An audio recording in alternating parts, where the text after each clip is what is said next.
이 사울왕의 교만에 대해서 우리 한번 공부해 보도록 하겠습니다. 제가 사진 그림을 하나 그려보겠습니다. 찬송가 419장입니다. 동화참송가 478장 주 날개 및 내가 평안이시네 찬양하시겠습니다. 주 날개 및 내가 평안이시네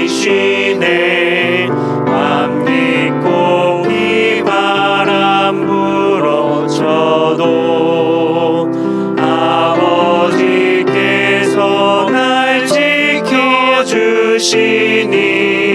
거기서 평안히 쉬리로다. 주 날개 및 평안하다. 그 사랑 그늘 잔이뇨.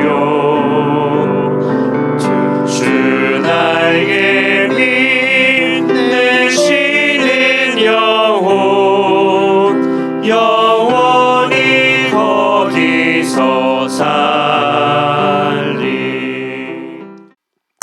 베드로전서 5장 5절 6절 우리 한번 읽어볼까요?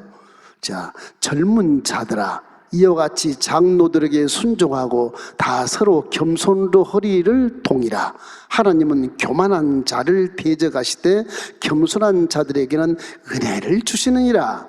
그러므로 하나님의 능하신 손 아래서 겸손해라. 때가 되면 너희를 높이시리라. 즉 장로란 말은 목사를 얘기하는 겁니다. 말씀의 전문가를 얘기하는 거예요. 원어로 얘기하면 말씀에 겸손하라는 거예요. 이 교만한 새끼인데 말하는 거예요. 지금 이 토끼가 사자 앞에서 타겟줄을 들고 가리키는 거예요. 얼마나 웃겨요. 이게 얼마나 웃기는 거예요. 창조주 앞에서 피조물이 가리키는 거예요. 이거 판단하는 거예요. 사자 너 나쁜 놈이야 하는 거예요.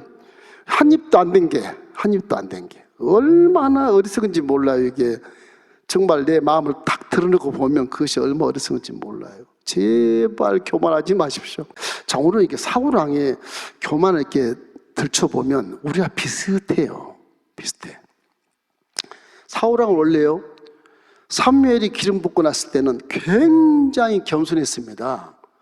난 우리 지파의 가장 작은 가문이고 가문에서도 너무너무 적은 자인데 어떻게 나를 왕으로 세우십니까? 그 정도였어요. 이 사람이. 그 농사를 짓는 사람이 배움도 없어요. 농사. 그래서 키만 컸지, 자세기기만 했지, 장군처럼. 모습만 그렇지 뭐 굉장히 겸손한 사람이었었어요. 어울리지 않게 겸손한 사람이었어요. 사무엘상 9장 21절을 한번 읽어봐요. 사울이 대답하여 이르되 나는 이스라엘 지파의 가장 작은 베냐민 사람이니까 또 나의 가족은 베냐민 지파 모든 가족 중에 가장 미약하지 않을까. 당신이 어찌하여 내게 이걸 말씀하시냐고. 이렇게 부족한데. 근데 이 사람이 왕위에 오른 다음에 태도가 확 바뀌는 거예요. 어느 정도 바뀌냐? 사무엘 선지자가 왕을 기름 부은 그런 권위에 있는데 사무엘 선지자는 무시해버려. 전쟁이 벌어지는데 사무엘 선지자가 어디 갔냐, 직무유기했냐, 왜 하나? 그러고 자기가 내가 왕이니까 내가 번제를 막 드려. 번제를 드려. 감히 번제를. 하나님이 받는 번제는 왕이 아니라 선지자거든요. 선지자. 그 하나님 말씀을 이렇게 무시하는 거죠. 무시. 그래서 난리가 난 거예요. 이게 사무엘이 난리 난 게 아니라 하나님이 난리가 난 거. 하나님이 난리가 난, 종도 아닌 게 그렇게 하니까 난리가 난 거예요.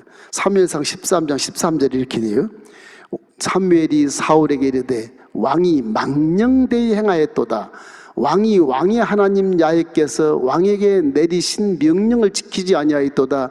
그리하였더라면 야훼께서 이스라엘 위에 왕의 나라를 영원히 세우셨을 것이거늘. 그러니까 사무엘이 와서 나를 당신이 무시한 게 아니고 당신을 세우는 왕을 세우신 하나님을 당신이 무시했으니까 이게 큰 죄라는 거예요. 사무엘은 별 상관없어요. 하나님 무시한 것이기 때문에 그래요.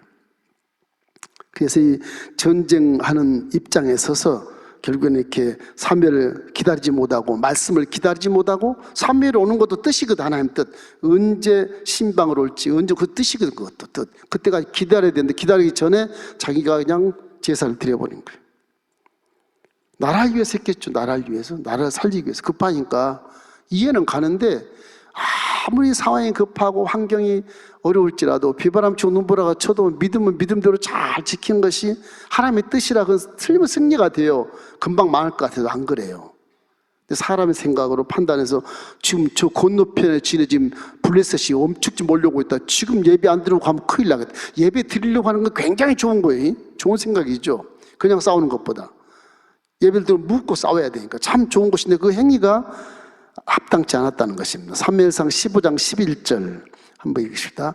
내가 사울을 왕으로 세운 것을 후회하노니 그가 돌이켜서 나를 따르지 아니하며 내 명령을 행하지 아니하였음이라 하신지라. 사무엘이 근심하여 온 밤을 야훼게 부르시니라. 사무엘은 기름 부은 자로서 보세요. 종이 그 교만 방자한 그 율법을 어긴 왕에 대해서 밤새도 잠 안 자고 부르짖자 기도하잖아요. 중보기도로. 기분 나쁘겠지만 기분 나쁜 생각 전혀 안 하고 나를 반역한 것이 아니라 하나님을 반역했어. 그렇게 하면 중보기도라는 그 사무엘의 모습을 볼 수가 있어요. 이 겸손했던 사람이 왕이 돼서 교만 때문에 하나님의 종을 존중하지 않고 말씀에 불순종해서 결국 버림을 받은 거잖아요. 우리가 구원받고 쓰임받고 이렇게 은혜를 앞으로 계속 받아야 하는데 결국 가장 경계할 것이 뭐냐? 이 교만인 교만. 참 이 교만이 참 사람을 죽이는 거예요. 교만이 사람을 죽이는 거예요. 아담과 하와가 하나님께 쫓겨나는 것처럼 그런 것입니다. 성경은 어떻게 교만을 얘기하는가? 첫째로 이제 우리 생각할 것은 이 교만이라고 하는 것은 말씀을 버리는 일입니다. 말씀.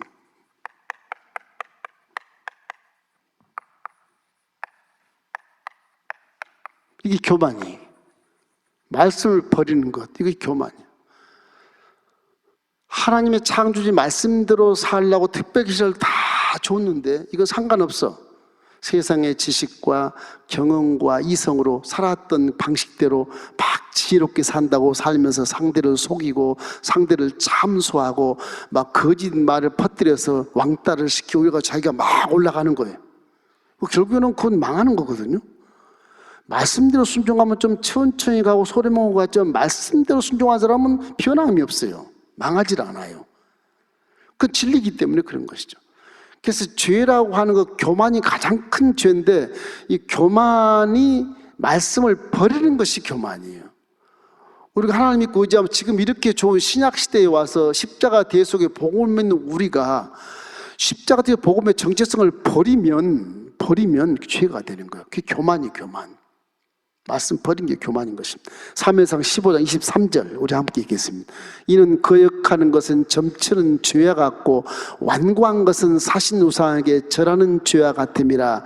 왕이 야훼의 말씀을 버렸으므로 야훼께서도 왕을 버려 왕이 되지 못하게 하셨나이다 하니. 말씀을 버렸으니까 하나님의 마음이 담겨져 있는 그 말씀, 그 말씀에는 하나님이시거든요. 그 말씀이 예수님이시고 그 말씀이 보이지 않는 하나님이시라고 지금 말씀이 자체가. 그래서 말씀은 의명 같은 거예요.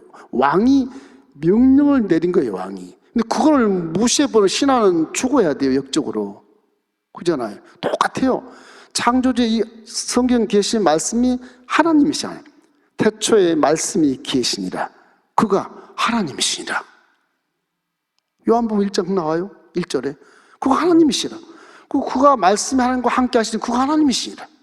말씀이 지금 하나님, 여러분이 지금 말씀을 받는 게 얼마나 큰 은혜야. 그러면 하나님 아버지를 지금 내가 받는 거예요. 내 마음속에 말씀이. 근데 뭐 감동해도 그런 감동 없죠. 그래서 이스라엘 백성들은 옛날에 이스라엘 백성들은 하나님이라는 이름을 못 불렀어요. 그 제호바 그것만 불러요.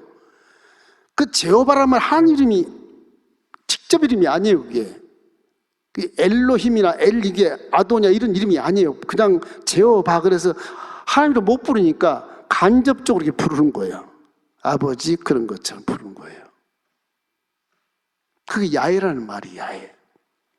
왜냐하면 말씀을 내가 딱 받으면 하나님 내 안에 딱 들어와 버리는데, 내가 말씀을 받으면 하나님 나와 함께 계시죠. 꼼짝 못하게 생겼어요. 어떻게 내가 이 말씀을 추스려서 말씀대로 순종하지, 고민만 하게 돼. 이게 그 정도로 말씀이 능력 있고 살아서 운동력이 있는 것인데, 우리는 말씀을 흘려버려. 자꾸 흘려버려. 내 환경에 맞는 말씀만 딱 갖다가 적용을 하니까 그게 싹이 나긴 나는데 열매가 맺히지 않는 거예요. 신기하게 열매가 안 맺어요. 내 맞는 말씀만 갖고 붙들기 때문에 그런 것입니다. 사울왕 하나님 말씀을 붙잡는 일에 실패해서 그래서 버림을 받는 거예요. 그래서 말씀을 받은 종 앞에도 사울은 당당했어요. 사무엘 왜 이제 오는 거야 도대체? 그 사무엘 선지자가 기름으로 지로 왕을 시킨 사람한테 사무엘 왜 이제 오는 거야? 지금 전쟁이 급박한데 왜 이제 오느냐고 도대체. 내가 그래서 오기 전에 내가 하나님께다가 번제 드려버렸어. 그런 거잖아요. 얼마나 당당해 이게 종 앞에. 그 종은 말씀을 지금 받고 오는 주인거든. 말씀을 딱 받고 오신 거거든 지금. 말씀을 품고 있는 자에게 판단하고 굉장히 교만한 그런 은사가 교만이다, 이렇게 이제 성경은 말씀하고 있어요. 그래서 말씀에 항상 집중을 해야 돼요. 이 사울의 당당한 모습을 봤을 때 나중에 이 사람이 전쟁하고 전쟁 이후로 기념비까지 막 세워요. 기념비도 세우고 기고만장해요. 그래서 사무엘이 내 귀에 들리는 양과 소리는 어찌입니까? 아말렉을 다 하나님이 자식 아이까지 다 죽이고 가축까지 다 죽이라 그랬는데, 진멸하라 그랬는데, 지금 제 귀에 전쟁터에 왔는데, 당신의 지사들은 난 모르겠어. 근데 왔는데 양소리 들리고 소소리 들리고, 이 소리는 무슨 소리입니까? 그거야. 다 진멸하고 하나님께 드리려고 살찐 송아지 남겨놨다. 그렇게 하는 거예요. 사무엘상 15장 18절로 19절 말씀 우리 함께 읽어보십니다. 또 야훼께서 왕을 길로 보내시며 이르시기를 가서 죄인 아말렉 사람을 진멸하되 다 없어지기까지 치라 하셨거늘 어찌하여 왕이 야훼 목소리를 청종하지 아니하고 탈취하게만 급하여 야훼께서 악하게 여기시는 일을 행하였나니까. 다 진멸하지 않고 사로잡아 와가건도 사로잡아 오고 말씀대로 안 한 거지요. 그래서 악을 행했다는 것입니다. 그 말씀에 순종하기보다는 전리품을 많이 가져와서 이제 살찐 소도 잡아먹고, 하나님 주는 게 아니라 자기가 먹는 거지. 자기가 그러기 위해서 왔기 때문에 이거는 하나님을 악하게 행하는 일이다, 탈취다, 그거는 그렇게 얘기하는 것입니다. 그래서 이제 사울 왕이 엎드려서 회개하면 좋겠는데 회개하지 않고 자꾸 변명을 하는 거예요. 20절 21절 우리 함께 읽어보시다. 사울이 사무엘에게 이르시되 나는 실로 야훼의 목소리를 청종하여 야훼께서 보내신 길로 가서 아말렉 와각을 끌어왔고 아말렉 사람들을 진멸하였으나 다만 백성이 그 마땅히 멸할 것 중에서 가장 좋은 곳으로 길갈에서 당신의 하나님 야훼께 제사려고 양과 소를 끌어왔나이다 하니, 길갈에 성전이 있는 건 알아가지고 길갈에서 그 소와 양을 번제로 드리려고 끌고 왔다, 그렇게 변명을 이렇게 하는 것입니다. 그래서 사무엘이 유명한 말씀을 하죠. 순종지사부터 15장 22절 말씀이 사무엘이 이제 하는 말입니다. 이 말 하나님이 바로 알고, 하나님을 알고 잘 섬기라는 거예요. 그래서 예배 드리는 것보다 더 좋아하는 것이 뭐냐? 순종이다. 순종. 지금도 유효해요. 말씀이라서. 지금 신약시대에 와서도 우리 시대에도 제사 예배보다 순종이 더 중요하다. 순종이 더 중요해요. 순종하면 믿음이 성장해서 예배는 스스로 드려지는 거예요. 그죠? 그런 거잖아요. 이 순종이 제사로 나왔다.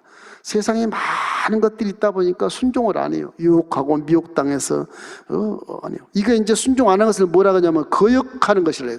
거역하는 것은 무슨 죄냐? 점치는 죄와 같고 사신 우상에게 절하는 것과 똑같다. 말씀을 거역하는 것은 점치는 죄와 같고 우상에게 절하는 것과 똑같은 것이다. 우리 말씀에 불순종하면 지금 우상한테 절하는 거예요. 지금 자식에게 절하고 사회에 절하고 뭐 물질에 절하고 명예에 절하고 뭐 자존심에 절하고 뭐 그런다는 얘기죠. 이것이 하나님 앞에 죄를 진다는 것입니다. 그래서 말씀에 순종하는 사람만큼 아름답고 힘 있는 사람은 없다, 그렇게 평가할 수 있어요. 말씀에 순종하는 사람만큼 아름답고 하나님 힘이 거기 있으니까 하나님 힘이 크다, 그걸 알아야 된다. 말씀에 순종한 자가 훨씬 더 승리하고 훨씬 더 힘이 있고 훨씬 더 에너지가 강하고 그 세상을 이길 수 있다. 그래서 경계할 것이 교만이라는 사실을 알게 되는 거예요. 말씀을 버린 것이 죄고 말씀을 버린 일이 교만이다. 이제 그런 것입니다. 여러분, 말씀을 버리지 말고 순종하기를 주의 이름으로 축원하면. 둘째는 회개입니다. 이거는 아주 회개만이 길이다. 이 회개를 해야 돌이켜서 바른 길을 걸을 수 있잖아요. 회개라는 게 돌이켜서 화살을 딱 표적에 쏘았는데 이 화살이 샥 날아가 버리면 엉뚱한 데서 맞는 거예요. 그걸 다시 돌이켜서 두루 맞아야 돼. 회개라는 것은. 예수님이 지상에 내려오셔서 30여 생을 아버지를 모시고 어머니를 모시고 효도하며 목수 일을 하면서 살았잖아요. 나사렛에서. 그래서 30세가 딱 된 후에 요단강으로 내려와요. 내려와서 때가 돼서 침례를 받으러 오셔. 예수님이. 그분이 하나님이신지 모르죠. 다. 그분이 뭐 예수 그리스도인지 모르죠. 딱 내는데 침례 요한만 그걸 딱 알아요. 저기 물레에 나오신 분이 저분이 어린 양이로다. 금방 알아요. 침례 요한이. 침례 요한은 광야에서 외치는 자요. 그는 세상 식물 안 먹어요. 메뚜기와 청만 먹어요.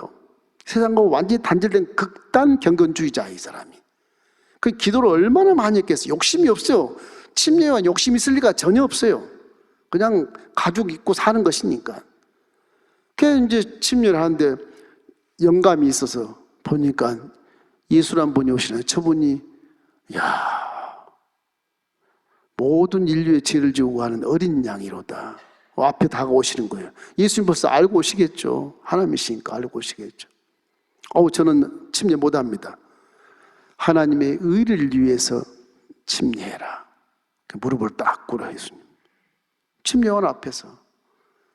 그 침례원이 할 수 없이 침례를 시켜드리고 딱 일어서니까 하늘에서 이는 내 사랑하는 아들이요 기뻐하는 자라 음성이 들려오면서 성령이 비둘기같이 내려왔다. 성경이 그렇게 기록하고 있거든요. 실제 이게 만든 게 아니에요. 실제.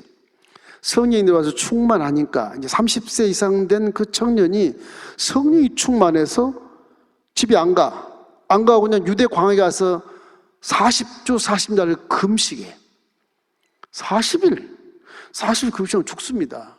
죽어요. 제할도 40일 금식에 죽은 사람도 한 분 계시고 지금 목사님이신데 목회는 부인이 하시고 지금도 이렇게 정신이 안 들어오셨어요. 그래서 저는 가르칠 때 그래요.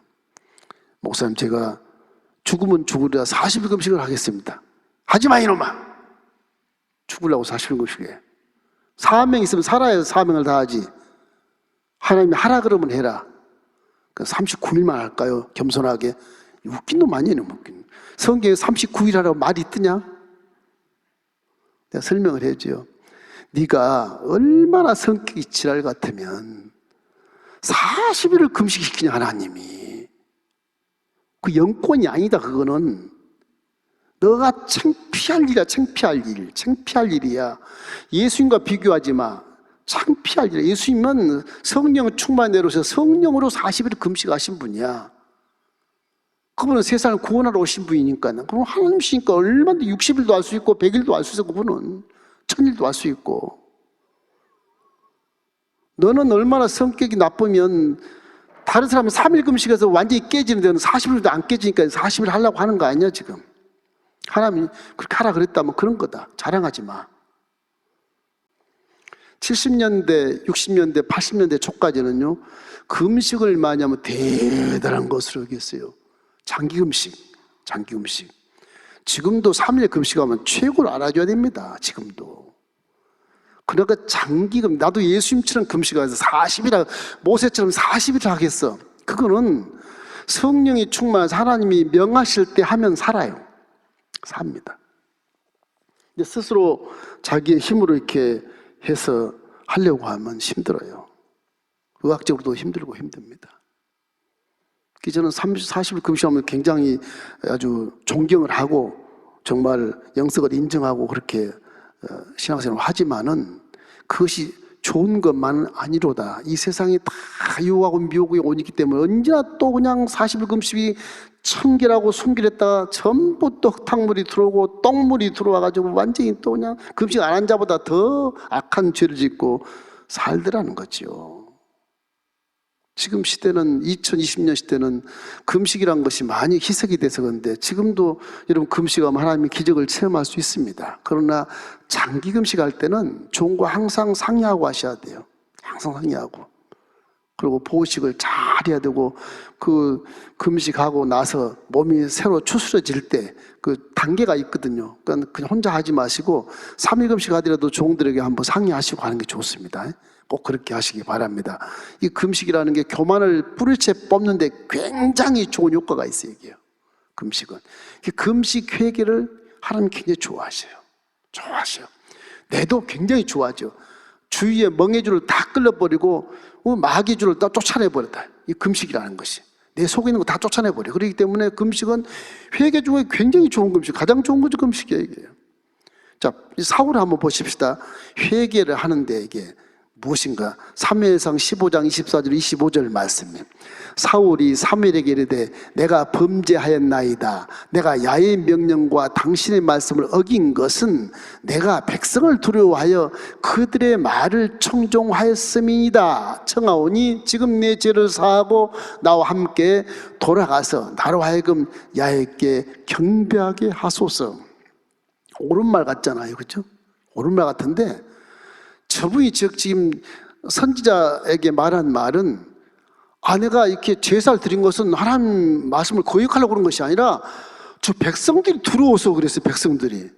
다시 말하면 백성들이 보는 앞에서 내가 왕인데 백성들이 보면서 나를 세우기 위해서 한 것이고 그 말이에요. 저게 속말을 보면은 회개가 아니라. 그리고 지금 마지막에 보면 백성들 앞에서 당신과 내가 가서 예배를 제사를 드리게 해 주십시오. 그 말은 뭐냐? 선지자 이 사무엘이 사울 왕을 데리고 백성들이 보는 앞에서 제사를 드린 모습을 보여달라는 거. 그게 뭐예요? 내 체면을 좀 세워주소. 내 체면을 좀 세워주십시오. 그 얘기예요. 그 얘기. 회개한 게 아니에요. 이게. 이 교만이 한번 들어오면 회개하기 힘듭니다. 이게. 교만이 들어 금식을 보는 게 가장 좋은데 이 바울의 말을 잘 보면 회개하지 않는 거예요. 그럼 회개한다고 그러는 거예요. 백성에게 핑계를 대고 책임을 전가하는 거예요. 백성이 두려워서 내가 번제를 드렸습니다. 이거 용서해 주시고 백성 앞에 나를 왕으로 세웠으니까 선지자님께서 나를 같이 데리고 번제를 드리면 백성이 나를 잘 청종하고 왕으로 잘 모시지 않겠습니까? 자기의 그런 체면을 얘기하는 거예요. 이거는 회개가 아니죠. 예수님이 이제 40주 40야 유대광야에서 3번 이렇게 마귀와 함께 시험을 당합니다. 3번 다 이기셔요. 전부 말씀으로 이겨요. 신명기라는 말씀으로 다 해서 이겨요. 저 돌들로 떡덩이가 되게 해서 네가 먹어라. 너 배고프지 40일 금식했으니까. 얼마나 배가 고프시겠어요. 떡을 보면 막 안 봐도 왔다 갔다 하고 아이들이 이렇게 새우깡 하나 갖고 가면 그 냄새가 막 코를 진동하는데 먹고 싶어서 미치는 거지 뭐 이게. 40일이면 막 죽을 지경이니까 예수님께서 그걸 견디셨겠지만 그래서 하나님을 시험하지 말아라. 사람이 떡으로만 살 것이 아니라 하나님으로 나오는 말씀으로 사는 것이니라. 기가 막힌 말 하니까 우리 영성이 너무 깊으니까 마귀가 그걸 듣고 이 사람이 누구야? 영의 세계도 다 하네. 도망가는 거죠. 너 한번 저기 성적 어떻게 떨어져 봐라. 그 밑에서 다 받아줄 거야. 너는 병도 고치고 귀신도 쫓아내고 네가 유명한 인사가 될 거야. 하나님을 시험치 말라. 다만 그를 경배하라 했느니라. 그 또 마귀가 못 이기고 패하고 도망가는 거예요. 이래서 이 3번의 이 마귀의 세력의 시험에서 예수님 이기시고 내려와서 맨 먼저 침례받고 한 얘기가 회개하라. 천국이 가까웠느니라. 그 말이 맨 복음의 첫 번째입니다, 여러분. 십자가 첫 번째가 아니에요. 맨 처음에 한 말이 회개하라. 천국이 가까웠느니라. 그 얘기예요. 그거 다 침례 요한이 했던 얘기거든. 침례 요한이 회개하라. 지금 도끼가 나무 뿔에 놓여 있다 지금. 회개에 합당한 열매를 맺고 하나님께 나오라고 그렇게 침례 요한이 광에서 부르짖었는데 그 말 그대로 첫 번째 말이 회개해라. 천국이 가까웠네 그 말씀이에요. 회개가 믿음의 기초예요. 회개를 해야 내 마음에서 귀신이 떠나가고 성령이 오게 되는 거거든요. 말씀이 들어오게 되는 거예요. 내 안에 귀신인데 말씀 들어와봤자 아무 의미 없어요. 오히려 그 말씀을 도용해가지고서 나를 핑계대고 변명하게 되고 남을 판단하고 정죄하고 비판을 더 죄를 많이 짓게 돼. 그 성령으로 충만하십시오. 성령으로 충만해야 진정한 회개가 되는 겁니다. 시편 7편 12절 말씀이 중요한 말씀 함께 읽겠습니다. 사람이 회개하지 아니하면 그가 그의 칼을 가시며 그의 활을 이미 당기어 예비하여도다. 회개하지 않으면 지금 화살이 막 날라오고 있어. 지금 그 생각하셔야 돼. 회개하면 화살이 지금 나한테 막 날라오고 있어. 나를 맞으면 그냥 팍 맞으면 죽게 돼 있어. 망해 이게. 그 화살이 날라온 중인데 지금 회개하라는 거죠. 지금 이 시편 말씀은 참 고상한 말씀이시죠. 하나님이 화살을 빵 땡겨서 그 화살이 지금 회개 안 한 자를 향해서 막 날라오는 거예요. 막 날라오는 거예요. 회개는 빨리 하는 게 좋아요. 모아서 주의를 하지 말고 그날 하는 게 좋아요. 회개는 즉시 하십시오. 즉시. 회개는 즉시 하는 게 가장 좋습니다. 하나님이 칼을 가신다. 칼을 죽이려고 칼을 가신다. 그렇게 표현해 놨잖아요.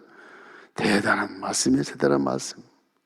고린도서 7장 10절 보면 이 회개가 구원에 이른 지혜라고 그래요. 자, 하나님의 뜻대로 하는 근심은 후회가 것이 없는 구원에 이르게 하는 회개를 이루는 것이요 세상 근심은 사망을 이루는 것이니라. 내가 죄를 짓고 근심하는 것은 이 구원에 이르는 회개, 이것이 하나의 지혜가 되는 것. 지혜가 회개는 구원에 이르는 지혜다 그래요. 그걸 통해서 구원받게 되니까. 근데 이게 세상 근심은 그냥 죽어버리는 거예요. 사는 것 같아 죽고 있는 거예요. 이 회개가 그렇게 중요한 거예요. 사도행전 3장 19절 우리 많이 들어보셨죠? 자, 그러므로 너희가 회개하고 돌이켜 너희 죄 없이 함을 받으라. 이같이 하면 새롭게 되는 날이 주 앞으로부터 이를 것이요. 그 회개하면 죄가 사진다는 거예요. 십자가의 대속의 복음은 신약에 와서는, 구약에는 이 활을 당겨서 지금 회개하는 자가 막 화살이 날아가는데 신약에는 회개만 해버리면 그냥 죄가 사해져 버려요. 화살이 오다가 그냥 돌아가 버리는 거예요. 이 신약에서는. 왜? 예수님이 다 우리 죄를 다 속량해버렸기 때문에 그런 것이죠. 그렇죠? 그래서 이 회개하지 않는 것이 교만이다. 이게 회개하지 않으면 교만이라고 해요. 교만. 회개하지 않으면 교만이에요. 회개를 많이 하셔야 교만하지 않습니다. 회개하면 왜냐면 많은 걸 죄도 사해지지만 깨닫게 돼요. 회개하면 깨닫게 되기 때문에 회개 안 한 사람보다 회개를 많이 한 사람은 이 신앙의 경륜보다도 믿음이 성장합니다. 이게 하나님과 좀 합해지게 되고. 그 다윗이 회개가 눈물을 눈물병에 담았다 그러잖아요. 거짓말 같잖아요. 근데 사실이거든요. 눈물병에 담았다는 건 그만큼 회개를 많이 했다는 거예요. 그렇게 회개를 많이 해서 세상에 성경에 수많은 사람이 많이 나와도 눈물병에 회개 눈물 담는 사람이 이 사람밖에 없어요. 요를 적셨다. 얼마나 회개했길래. 그냥 하나님 마음에 합당하지 않을 수가 없는 거예요. 이분은 막 우리가 보통 깨닫는 것보다 더 많은 것을 깨달았을 거라고요. 그리고 왕이 되고 제사장이 되고 선자가 돼. 세상에 이 세 가지 직분을 다 하나님 인정해버려요. 너는 내 마음에 합한 자니까 너 선지자도 될 수 있어. 내 예언 주마. 제사를 돼 제사장이 될 수도 있어. 네가 통일한 굴지로 왕도 될 수 있어. 그래서 다윗이 별이라고 하는 것이 얼마나 훌륭한지 뭐 이게. 이스라엘 지금도 이 별로 국기를 만들어 지금까지 다윗의 별이 국기입니다. 이게 이스라엘은. 아브라함이 하는 그런 국기가 아니에요. 다윗의 별이 국기예요. 지금도. 유다 지파. 기가 막혀요. 이래서 회개라는 것은 구원에 이르는 지혜가 되고 아주 믿음이 성장해서 하나님 마음과 합해질 수 있는 기가 막힌 그런 지름길이라는 것을 항상 생각하고 여러분 회개하시길 주의 이름으로 축원합니다. 무슨 죄를 지었는지는 본인들이 다 알 거니까 회개를 열심히 하십시오. 자, 마지막 체면의식. 이게 아주 신앙을 아주 장애를 많이 줍니다. 체면. 이게 교만이에요. 교만. 체면의식. 이 체면 때문에 자꾸 속이 상하니까 그냥 거짓말도 하게 되고 뻥튀기도 하게 되고 후라이를 떨게 되지 않습니까? 이 본문에서 보면 그러잖아요. 사울 왕이 죄를 지어놓고 사무엘이요. 내가 이런 것은 백성들이 두루 사는 것이니까 나를 왕으로 세우셨으니까 나와 함께 가서 번제를 드리고 제사를 드려주시면 백성들이 나를 왕으로 인정하지 않겠습니까? 더 존경하지 않겠습니까? 그렇게 해달라는 거예요. 지금 이게 체면. 이 체면이 교회에 굉장한 장애를 줍니다. 체면이. 교회 뭐 그냥 배웠거든 못 배웠건 가진 거 있건 없는 거거든 뭐 나이가 많건 적건 세상과는 상관없이 교회 뭐 한 형제요 자매니까 내 기도 제목을 순수하게 다 어제 내가 죄를 지었으니 내 기도해 주십시오. 내가 이제 사기를 쳤으니 나 앞으로 그렇게 못하게 해 주십시오. 솔직하게 얘기를 해주면 다 그것이 기도했을 때 용서가 될 텐데 딱 숨겨요. 목사님 이제 제목 기도만 드릴게요. 그냥 기도해 주세요. 내용은 알 필요 없고요. 그렇게 하는 거예요. 그 무슨 진정한 기도가 되겠습니까? 무슨 진정한 기도? 요즘엔 자기를 오픈하지 않으려고 키를 쓰니까 신방도 안 받으려고 그러고. 그러거든요. 그 신앙이 이게 제대로 되겠나는 거죠, 내 얘기는. 참 어려운 시대에 살고 있습니다, 우리가. 사람들 앞에서 자신을 높여주기를 바라고, 사람들을 이렇게 의식하기 때문에 같이 공동 예배 드리면서 회개 기도해도 회개를 제대로 못해요. 들을까봐, 옆에 사람 들을까봐. 혼자 하면 몰라도. 그러니까 새벽에 와서 기도하실 때는 그냥 흩어져 기도하시죠. 저 2층 가서 기도하고 막 벽에 가서 기도하고 밖에 기도하든지 그렇게 고래고래 소리 지르고 하나님 성전이니까 괜찮아요. 밖에 들리지도 않고 우리 교회는. 그래서 열심히 이렇게 회개하면 좋을 텐데 이 하나님만 의식하고 하나님 앞에서 애통하는 것이 회개거든요. 그 진정한 회개를 하는 거죠. 그래서 옛날에는 방언으로 막 기도해서 방언으로 옆에 사람 들으니까 넌 방언 통역보다 못 듣잖아요. 근데 간혹 옆에서 통역한 사람이 딱 듣고 있어요. 간혹 그게 또 비밀이 새나가가지고서 창피를 주고 막 그런 경우도 있었어요. 옛날에는 방역 통역하시고 꽤 많았습니다. 방언을 거의 다 했으니까 방역 통역한 사람도 많이 은사를 주셔서 하나님이. 그래가지고 어떤 사람은 방언으로 막 기도하는데 옆에 사람 다 들을 거, 다 해석하는 거 다. 그래갖고 지역식으로 다 얘기해버렸어. 그래갖고 그냥 창피를 당하고 그렇게 다른 교구로 가버렸어. 그런 일도 있어요. 그럼 자기 기도는 열심히 하지 뭘 이렇게 듣는지 모르겠어. 자기 기도는 열심히 하면 될 텐데 이런 사무엘을 통한 심판의 메시지를 듣고도 이렇게 회개하지 않는 사울왕을 보면 창피하고 왕의 옷을 입고 이렇게 회개할 수 없잖아요. 여러분도 체면이 그렇잖아요. 왕의 옷을 딱 왕관을 쓰고 어떻게 백성들 앞에 회개를 해? 주 여자를 죽여주십시오. 그러면 백성들이 뭐라? 저기 우리 왕이야? 그걸 내리자. 그럴까봐 또 염려가 되죠, 그죠? 그 세상에서 회장을 하신 분이 교회에 와서 집사가 돼가지고 회개를 해야 되겠는데 그분이 죄를 좀 그대로 들고 회개를 엉엉울고 해야 되는데 못하는 거예요. 체면 때문에. 다 사람들이 보니까 다 나를 아는데 그러면서 그것이 회개를 막는 마귀의 속성인 것입니다. 마귀가 그렇게 하는 거예요. 그 자기 왕의 자리를 빼앗기는 것이 너무 안 됐기 때문에 빼앗기지 않게 사무엘 선지자여 당신이 나에게 기름 부었으니까 하나님 인정하는 선지자니까 백성들 앞에 나와 함께 번제를 드리면 백성들이 다 나를 인정하지 않겠습니까? 나를 지킵시다. 자기 체면 때문에. 그런 의도가 아주 있다는 거죠. 이 체면의식. 장로들 앞에서 자신을 높여달라는 그런 간청이잖아요. 자, 읽어보면 이제 재밌어요. 사무엘상 15장 26절 29절만 좀 길지만 그럼 천천히 읽어봐요.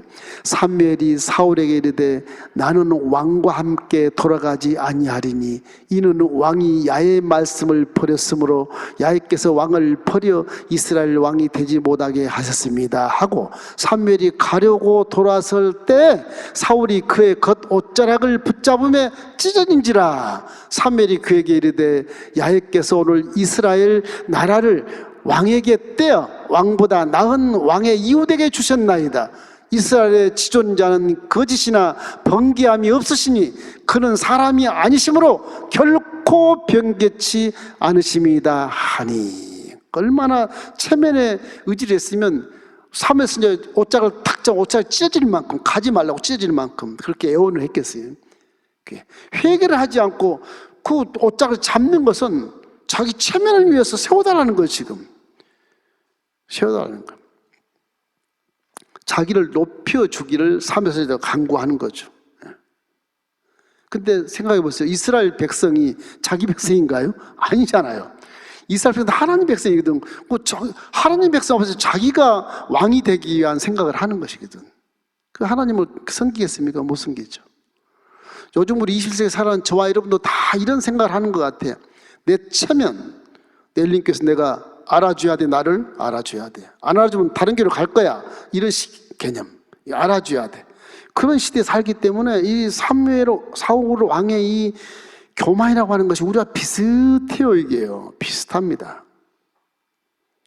이 교만을 어떻게 처리해야 되냐. 그림 다시 보세요.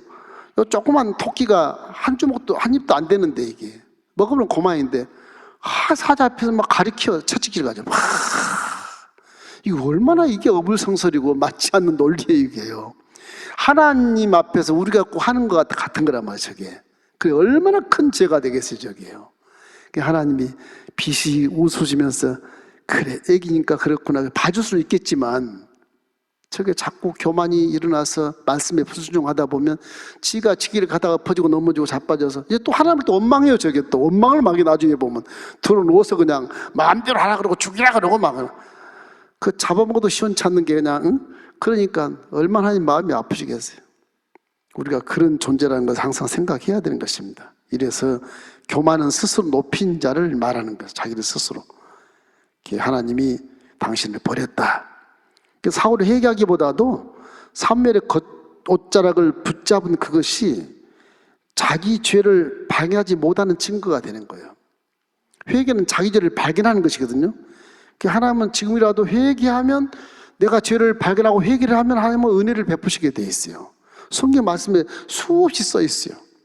회개하고 겸손한 자에게 은혜를 베푸신다. 이게 수없이 써 있어요. 회개가 구원의 지혜라고 말씀하시고 그래서 하나님은 교만한 자의 예배를 받지 않으십니다. 그러니까 이게 헌물 같은 것도 옛날에 이 사울 왕 때처럼 길갈의 그 성전에서 번제를 이렇게 드린 것처럼 정말 내 양을 가지고 와서 내 소유가 왔지만 하나님이 키워주신 양이거든요. 내 집에 있지만 하나님이 풀을 내서 키우셨잖아요. 내가 키운 게 아니라. 풀이 없으면 어떻게 양이 살아요. 풀을 뜯기게 한 것도 하나님 풀을 자라게 뜯기게 한 거지 내가 기른 게 아니거든. 하나님 주신 그 양이 제물이 되는 거예요. 하나님 거지만 하나님 거로 이렇게 하나님 거를 인정하고 드리는 거예요. 제물이라는 건 내 모든 소유가 하나님이 주신 것입니다. 그걸 안 믿으려고 그래. 사람들이 신기하게 내가 벌었는데 왜 하나님께 감사해야 돼? 그런 논리를 펴는데 안 그래요. 돈을 벌어도 풀과 똑같아요. 하나님이 돈 벌게 만드는 대상을 붙여주신 게 하나님이시거든요. 똑같아. 내 힘으로 하는 게 아니에요.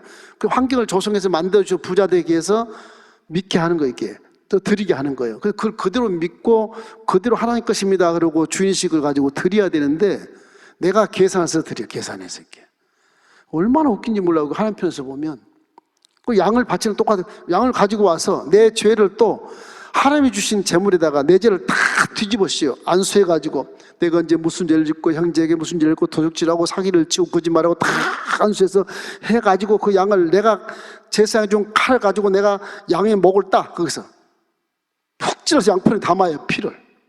양이 우는 것을 같이 보고 같이 울어요. 이거 같이 울어요.